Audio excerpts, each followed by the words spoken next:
Et bien Ayrton Senna, comme il est en pôle, et ben il va voir la direction en leur disant oui, excusez-moi, mais je trouve que je suis quand même défavorisé alors que j'ai fait la pôle et que je suis un meilleur pilote et j'aimerais bien partir du côté propre. La direction lui dit d'aller se faire enculer cordialement. Et qu'est-ce qui se passe? Premier virage.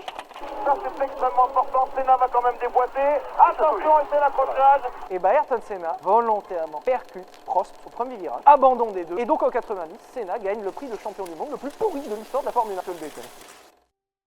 Bon, on va essayer de remettre un peu d'ordre dans cette histoire. Pourquoi Senna a-t-il, à Suzuka en 90, percuté volontairement Prost? Est-ce que c'était pour gagner le championnat? Est-ce que c'est juste qu'il avait le seum et que c'est un chouineur? Ça, c'est la version de Villebrequin. Et oui, je sais que leurs vidéos sur la F1 datent un peu, mais je faisais pas de vidéos à l'époque, et c'est un sujet où on lit encore parfois sur les forums et les réseaux sociaux pas mal de bêtises et d'approximations, voire des choses complètement fausses. Donc je pense que le sujet mérite d'être creusé, parce que l'histoire, elle est quand même plus compliquée que ça. Avant toute chose, j'adore Villebrequin. Je les suis depuis longtemps, c'est vraiment deux gars que j'admire, qui ont fait des tonnes d'excellentes vidéos, et je suis hyper triste, comme beaucoup d'entre vous je pense, qu'ils aient décidé d'arrêter. Mais sur ce sujet en particulier, ils ont pris le parti biaisé du gentil Prost et du méchant Senna, en éclipsant involontairement je pense, certains détails de l'histoire qui sont quand même importants, pour bien comprendre pourquoi c'est arrivé. Alors si vous le voulez bien, revenons un peu dessus.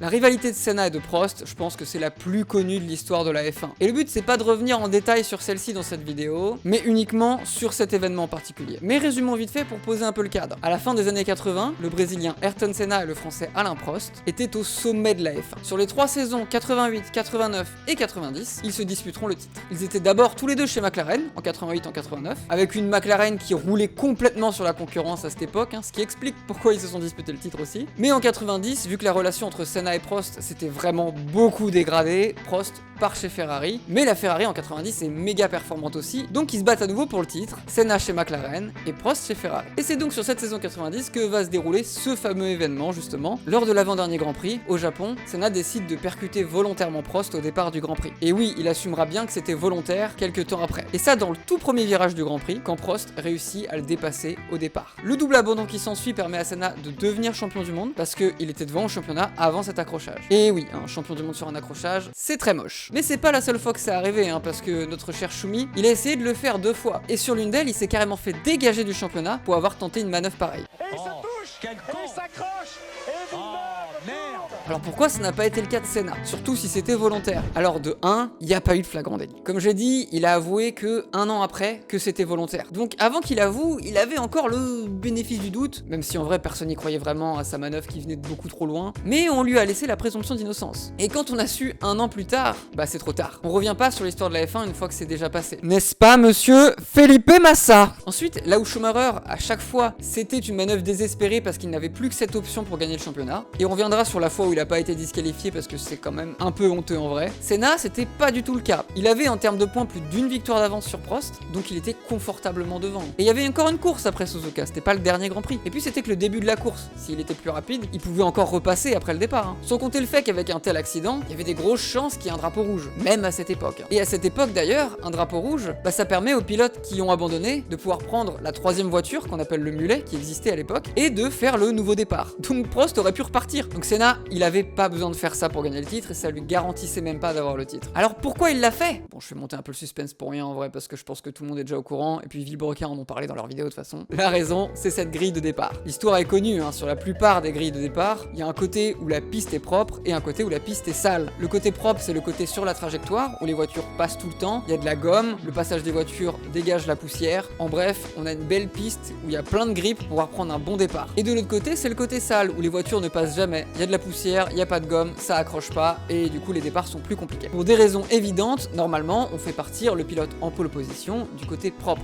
Celui qui a fait le meilleur temps en qualif, il mérite la meilleure place. Mais pas à Suzuka à cette époque. Le poleman, il partait de la partie sale. Ce qui faisait que régulièrement sur ce circuit, le pilote en pole ne passait pas le premier virage en tête, parce que le deuxième sur la partie propre faisait un meilleur départ que lui. C'est injuste, mais comme dit Villebrequin, ça a toujours été comme ça. Donc quand Senna, après avoir fait la pole, va voir la direction pour demander si on pouvait changer la pole de place, pour qu'il soit du côté propre, parce qu'il trouvait ça injuste qu'il soit du côté sale, bah on l'envoie se faire voir. Du coup Senna est pas content, et au départ il se dit tout simplement, ok, bah si c'est comme ça, si Prost me passe au départ, et ben je tente une manœuvre complètement folle pour essayer de le passer, et si ça rate, on est au tas tous les deux, et puis tant pis. Enfin ça c'est la version telle que Villebrequin l'a décrit. La réalité c'est que ça fait déjà un moment que Senna demande que la pole soit changée de place. Parce que ça fait déjà 2 ans que Senna milite pour que cette pole soit changée de place. Qu'il trouve que c'est débile que la pole soit dans la partie sale, et que lors des 2 derniers Grands Prix, Senna a fait la pole et a perdu la tête de la course au départ à cause de, selon lui, d'avoir démarré dans la partie sale. Donc il en a un peu marre de ces conneries. Aussi, Senna il vient pas faire sa demande à la direction après avoir fait la pole, hein, mais il le fait bien avant même le week-end de Grand Prix. Oui, bon, il se savait rapide hein, sur Suzuka, il savait qu'il y avait des fortes chances qu'il fasse la pole, mais il a pas attendu de la faire pour demander qu'on change de côté. Et Prost en plus, il était d'accord avec lui, hein. Il était favorable lui aussi à un changement de côté de la pole, simplement parce que c'était logique. Et surtout que 2 Grands Prix avant, donc le mois d'avant, au Portugal, sur un circuit qui avait exactement la même problématique, la direction avait accepté, à la demande des pilotes, de changer la pole de place, en faisant reculer tout le monde d'une place sur la grille, pour que le poleman parte sur la partie propre. Et puis le circuit de Suzuka, il est tout récent en fait, hein, parce qu'il est arrivé au calendrier en 87, donc en 90 ça fait que 3 ans qu'il est là, donc la pole sur la partie sale c'est pas genre une tradition millénaire qu'elle a depuis longtemps, on peut encore changer quoi. Et pourtant, au Japon, la direction refuse catégoriquement de changer la pole de place, sans qu'on sache vraiment pourquoi. Ils ont rien donné d'autre comme justification que...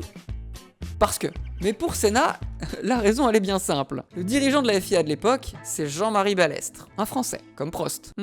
Et en plus, Senna il a déjà un petit passif avec Balestre. Pourquoi? La raison c'est ça, cet accrochage mythique, Senna qui arrive d'un peu loin, Prost qui défend peut-être un peu plus que de raison, en tout cas les deux se percutent à la chicane. Prost abandonne, mais Senna, avec l'aide des commissaires, arrive à repartir en coupant la chicane. Et il arrive à gagner la course. Mais juste après, il va être disqualifié par la FIA pour avoir court-circuité la chicane et pour avoir reçu l'aide des commissaires pour repartir. Cette disqualification permet à Prost de sécuriser son titre en 89, alors que sans cette disqualification, Senna gardait encore un petit espoir de jouer le titre lors de la course d'après. Une toute petite chance en vrai, parce que même sans la disqualification, ça faisait arriver Senna avec presque une victoire de retard au dernier GP, donc il aurait fallu un petit miracle pour aller arracher le titre quand même. Donc cet accrochage n'a pas été décisif pour le titre en vrai, contrairement à ce qu'on peut lire parfois à droite ou à gauche. Mais pour autant, Senna ne comprend pas la disqualification, surtout sur cette accusation d'avoir coupé la chicane. Oui, normalement, c'est interdit de couper la chicane, mais c'est surtout interdit de la couper pleine balle en fait. Ça aurait été bien plus dangereux pour Senna de faire marche arrière pour reprendre le circuit. Et puis il a pas du tout gagné de temps à faire ça, c'était juste pour revenir en piste. C'était pas différent d'un pilote qui sort et qui revient. C'était ni dangereux, ni avantageux pour lui, donc il fera appel au bon sens. Et pourtant, il sera bel et bien disqualifié pour cette raison, sur décision de la FIA, dirigée par Balestre. Bon, en vérité, avoir l'aide des commissaires pour redémarrer, c'est complètement interdit, et rien que cette raison aurait suffi à le disqualifier. Mais pourtant, et je ne sais pas pourquoi ils ont voulu faire ça comme ça, c'est bien le cumul des 2 infractions qui seront retenues contre lui, celle d'avoir coupé la chicane plus celle d'avoir redémarré avec l'aide des commissaires, pour justifier sa disqualification. Senna sera très en colère, il trouvera ça très injuste, et accusera la FIA d'être pro-Prost, et de manipuler le championnat pour faire de Prost un champion du monde. Rien que ça. Ce que Balestre répliquera en lui retirant sa licence de Formule 1 tant qu'il ne reviendrait pas sur ses propos. Ils ont littéralement pris son permis de faire de la F1 en otage. Senna sera forcé de retirer ses propos, sinon il aurait juste plus eu le droit de piloter, c'est quand même dingue, mais il s'excusera pas pour autant, hein. C'était juste histoire de récupérer sa licence quoi. Donc voilà, ça vous dit l'ambiance qu'a entre la FIA et Senna à l'époque quoi. Après, l'avenir lui donnera un peu raison sur cette histoire de chicane, car l'année d'après, on autorisera bien les pilotes à couper la chicane s'ils se rataient dans le virage, tant qu'ils ne gagnaient pas de temps, comme on fait depuis longtemps en sport auto maintenant. Cette même raison qui a été invoquée pour disqualifier Senna l'année d'avant, au même moment où Senna venait d'essuyer un refus de changer la pole de côté sans aucune explication, alors que ça avait été fait un mois avant sur un autre circuit. Et ça, pour Senna, c'est la goutte d'eau. C'est la 2e fois, alors qu'il joue le titre, qu'il se sent gratuitement désavantagé par la FIA, sans qu'on puisse lui donner d'autres explications que c'est comme ça. Donc il décide de se faire justice lui-même. Et il se dit que si Prost le passe au départ, il tentera une manœuvre folle, et tant pis si ça les met au tapis tous les deux. Une vengeance qui fera enrager Balestre, hein, qui était pas sur place à ce moment-là, et qui lui dira après qu'il aurait fallu mettre un drapeau rouge pour remettre tout le monde en piste, que c'était pas normal que ça se passe comme ça, etc. etc. quoi. Le pauvre Prost, lui, il se retrouve victime d'une affaire qui le concerne pas, parce qu'il est pas du tout responsable des tensions qui existent entre Senna et la FIA, et il s'est jamais rendu coupable de copinage avec Balestre. Peu importe ce qu'on peut penser de l'incident, percuter volontairement un pilote, surtout à cette vitesse, c'est totalement inacceptable. Et pourtant, on a aujourd'hui des pilotes de F3 qui le font, et qui n'ont que 3 places de pénalité sur la grille. Je sais pas ce qu'ils veulent montrer avec ce genre de décision, mais on va dans la mauvaise direction. Pour revenir à Senna, on peut comprendre les raisons de sa colère, parce que la partialité de Balestre vis-à-vis de Prost paraît pas si imaginaire, c'était quand même un peu bizarre ce qui s'est passé. L'année suivante, sur le même circuit, la pole sera bel et bien changée de place, donnant encore une fois raison à Senna quand il militait pour ça, quoi. Et ça lui donne aussi raison quand il avait l'impression que quand ça venait de lui, bizarrement, on l'écoutait pas. Mais ça ne justifie absolument pas de mettre en danger la vie d'un autre pilote pour se faire justice, parce que Prost, lui, il était vraiment pour rien. Il était pas responsable des agissements de la FIA, et je rappelle que lui aussi, il était en faveur d'un changement de place de la pole. Et du coup, évidemment, Prost, il va être très en colère pour ce qu'a fait Senna. On peut le comprendre. Et il dira que c'est un scandale qu'un championnat du monde se décide suite à une telle collision, d'une manière aussi lamentable. Bon, faut pas oublier que l'année précédente, le championnat du monde s'est un peu joué de la même manière aussi, en sa faveur cette fois-ci, sur un accrochage dont beaucoup de gens le jugent responsable. Avec même certains pilotes, comme Keke Rosberg, qui pensent que Prost a percuté volontairement Senna pour être titré. L'accrochage était moins spectaculaire et beaucoup moins dangereux, ça c'est vrai, mais le championnat s'est bel et bien terminé avec 2 pilotes au tapis,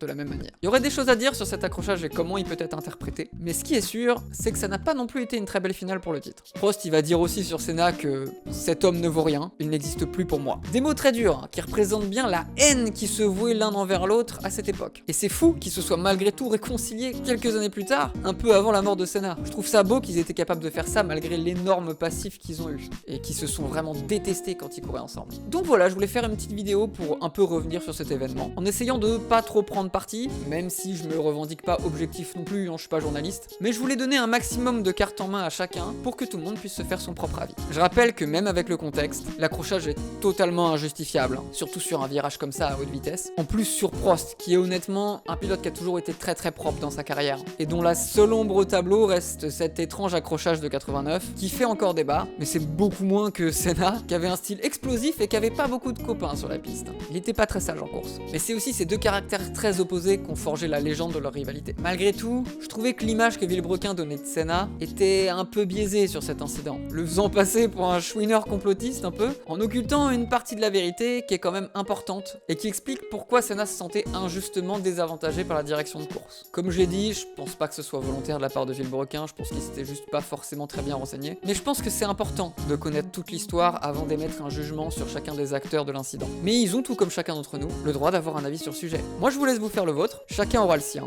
N'hésitez pas à le partager en commentaire tant qu'on reste courtois, parce que je sais que sur les 2 incidents majeurs que j'ai évoqués dans cette vidéo, les avis divergent encore beaucoup. Je suis ouvert au débat, mais soyez cool. Ok. Pendant la réalisation de cette vidéo, j'ai dépassé les 1000 abonnés. C'est allé super vite, ma dernière vidéo sur la rivalité Hamilton-Rosberg a beaucoup plu, beaucoup de gens sont arrivés, et je suis super content que vous ait plu. Je m'attendais pas du tout à ça, et je vous remercie tous infiniment pour tout le soutien que j'ai reçu, tous les j'aime, tous les gentils commentaires, je lis tout ce que vous m'écrivez, et ça me touche vraiment beaucoup. Et si vous me découvrez avec cette vidéo, n'hésitez pas à vous abonner, et à laisser un j'aime si ça vous a plu. Vous pouvez aussi me suivre sur Twitter si vous êtes sur ce réseau, parce que je suis assez actif là-bas. Et je vous dis à la prochaine!